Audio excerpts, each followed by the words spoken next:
Local history, local culture, local events, your community.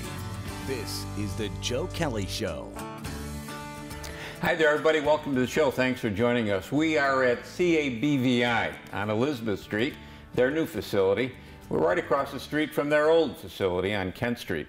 We're going to tell you about the new facility. We're going to talk to some of the people down here about the services offered at CABVI, which are many and varied.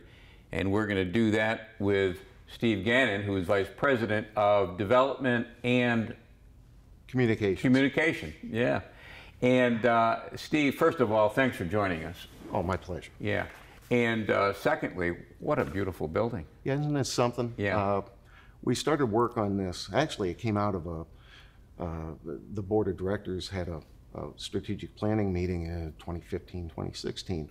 And the goal was to put up a new facility, a professional medical type facility. We acquired property.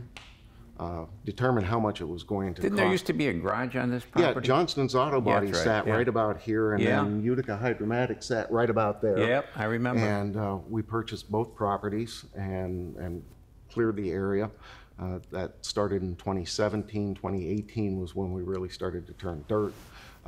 Took a little longer. We ran into some issues, but took a little longer than we had hoped. But the building itself was ready for occupancy toward the end of last year. It was like November, December, and then we started moving our rehab folks, who were frankly over in Kent Street. They were crammed into about 4,000 square feet. Yeah. This is about 23,000 square feet. Yeah. So we've, whatever that is, quintupled the amount of space that our rehab people have. You probably have got people here saying, how did we do it across the street before in such limited space? Oh, we still ask that question. The areas that, for instance, in that building at Kent Street, we had one low vision evaluation, an exam room, one exam room. We've got 3 in here. The occupational therapy, it was the occupational therapist doing therapy essentially at her desk. There was a whole suite here. As a matter of fact, there are 2 therapy suites here. And you're going to find out when you go through, you're going to find that there's a fitness center in here, that there's a therapy pool in here, that there's some residential space in here. It was really a pie in the sky. Let's see what, let me rephrase that. It's over the moon. Mm-hmm. We really took into account, and all the credit in the world to Kathy Beaver and to Rudy D'Amico, took into account all the things that not only that we need now, types of services that people who are blind and visually impaired require now, but also what do we see 10 years from now or 20 years from now. As long as you're at it, you may as well do it right to begin with, and that's what the mindset was. What are we talking about financially to put this complex up? Well, this building here is about an $8.5 million building, but it was part of a larger project. There were, if you imagine, a 3-legged stool. So the capital campaign was called the Focus on the Future Initiative, which involved the construction of this facility plus about a 4,000 square foot storage building out back. And then we were going to do work on our building, our facility in Syracuse. That opened, we purchased that facility in 2017 or 18, and it requires some work as well.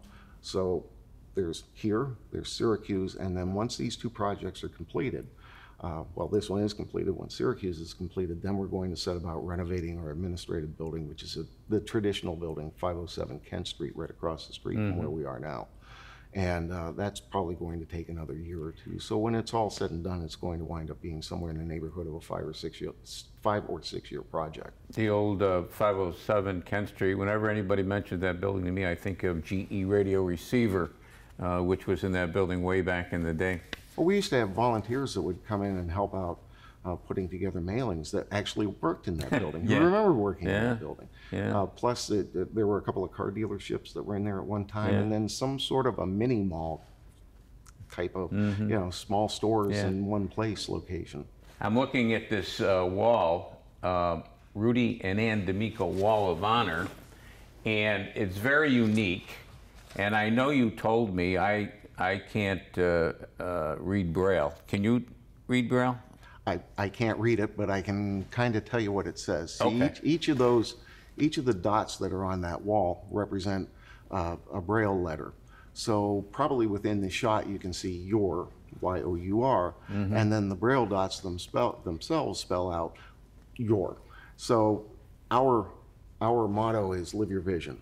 So there's live your vision, and then live your vision horizontally, which are in the white spaces. Each of the larger dots represents a donor of $10,000 or more to the Focus on the Future initiative.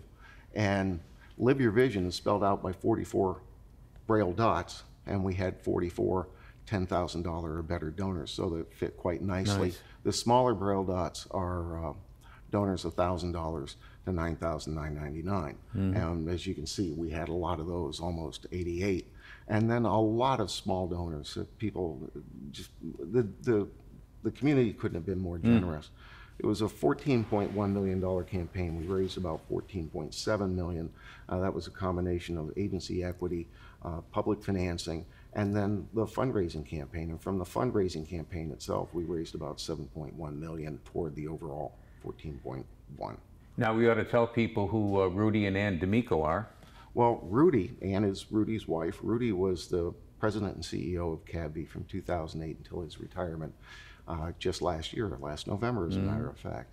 And like I said, a lot, the agency, Rudy followed in Don Legitimacy's footsteps. There was a spectacular foundation. Isn't this street over here named in his honor? Yeah, Don Legitimacy played. There's a story behind that that's really funny. I'll tell you it sometime. Okay. But there was Don, and then Rudy, of course, followed as Don's successor in 2008 until he retired.